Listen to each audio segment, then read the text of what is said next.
اور ملیشیا پاکستان کی حمایت کرتے تھے، تو ان کے لیے ایک امبیرسمنٹ بھی تھی کہ یہ جو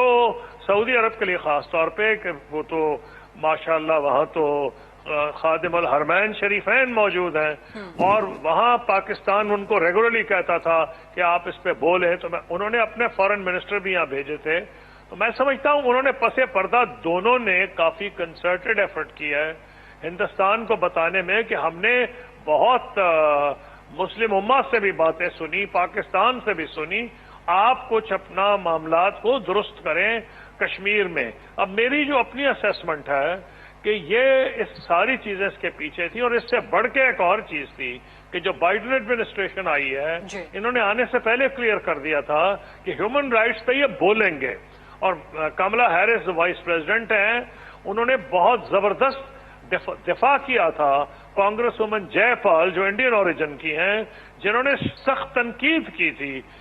violation of human rights Kashmir پہ، اور ہندوستان کو غلط فہمی تھی کہ کیونکہ وہ کیونکہ ان کا ایک ماں کے والدہ کی طرف سے ان کا تعلق بھارت سے ہے تو شاید بہت بڑا فائدہ ہوگا. لیکن وہ جو تنقید ہے ہیومن رائٹس کی بڑھ رہی تھی. اس کے علاوہ پریزیڈنٹ بائیڈن کا اپنا ایک رول اور پس منظر رہا ہے، تو اسی لیے ہندوستان دنیا کا بہت بڑا امپورٹر بن گیا ہے ویپنز کے. تو یہ ان کو ساری چیزوں کا ادراک اب ہو رہا ہے. قصوری صاحب یہ اس پوائنٹ پہ کشمیر کے حوالے سے میں آتی ہوں، لیکن آپ نے اب تک جو اسیسمنٹ دی ہے بہت بھرپور، بہت جاندار، بہت comprehensive, but I would like to take you back to the point of U A E کہ اس کی جو مداخلت ہے یا اس کا جو بھی اس میں کردار ہے ان مذاکرات کو آگے بڑھانے کے لیے. متحدہ عرب امارات سے آپ کو یاد ہوگا جب 5 اگست 2019 کا اقدام ہوا تو پاکستان کی شکایت رہی، کیونکہ اس کے بعد متحدہ عرب امارات نے نہ صرف بھارتی وزیر اعظم نریندر مودی کو بلایا بلکہ ان کو اعلیٰ ترین سول ایوارڈ سے بھی نوازا تھا، جس میں پاکستان نے بھرپور شکوے کا اظہار بھی کیا تھا. تو آپ کو لگتا ہے کہ متحدہ عرب امارات کی جو مداخلت ہے یا اس کا جو کردار ہے وہ کوئی سالڈ بریک تھرو یا کوئی سالڈ ڈیولپمنٹ کرنے میں مددگار ثابت ہو سکتا ہے، اور کیا وہ پاکستان کے لیے بھی فائدہ مند ہو سکتا ہے؟ پہلی بات تو یہ ہے کہ سب سے جو زیادہ ریکوائرمنٹ ہے وہ امریکہ کی ہے.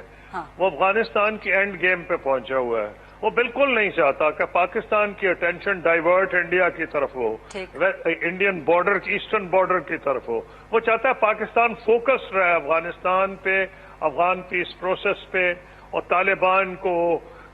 ٹیبل پہ لانے میں جو پاکستان کامیاب ہوا ہے. تو ایک تو امریکہ کا اپنا ذاتی انٹرسٹ ہے. جو یو اے ای اور سعودی عرب ہیں ان کا میں نے آپ کو بتایا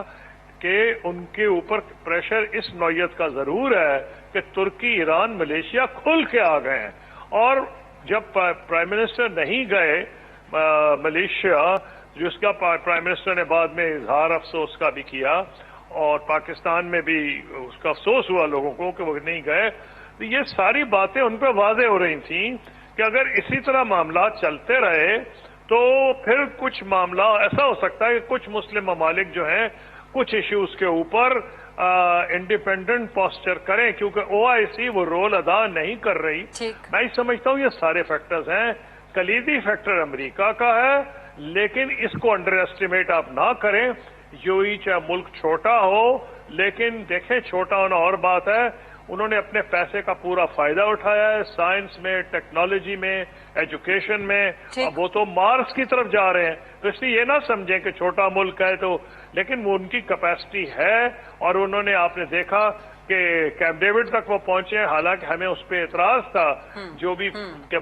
فلسطینیوں کے ساتھ جس قسم کا رویہ رکھا گیا ہے، لیکن یو اے ای ایک امپورٹنٹ ملک ہے، اور سعودی عرب تو ساری اسلامی دنیا کے لیے امپورٹنٹ ہے. تو میں یہ سمجھتا ہوں انہوں نے پس پردہ ایک رول ادا کیا ہے. لیکن یہ رول جو بھی ہو، سیز فائر کو تو میں ویلکم کرتا ہوں، اور میں چاہوں گا جیسے ہم نے اپنے دور میں کی وہ کئی سال چلتی رہی، 1.5 دہائی چلی. کہ میننگ فل ڈائلاگ کیا ہو سکتا ہے، خاص طور پہ کیپنگ ان مائنڈ جو بھارتی وزیر اعظم نریندر مودی کا خط ہے جس میں انہوں نے واضح طور پہ پری کنڈیشن لگا دی ہے ونس اگین کہ جی آگے بڑھنے کے لیے انوائرمنٹ ایسا ہو جو کہ ڈیوائڈ آف ٹیرر ہو، یعنی کہ ایک دفعہ پھر انڈائریکٹلی پاکستان پہ ٹیررزم کا الزام. دیکھیے ایک چیز مت بھولیں کہ شروع سے ہی دو چیزیں ساتھ ساتھ چل رہی ہیں.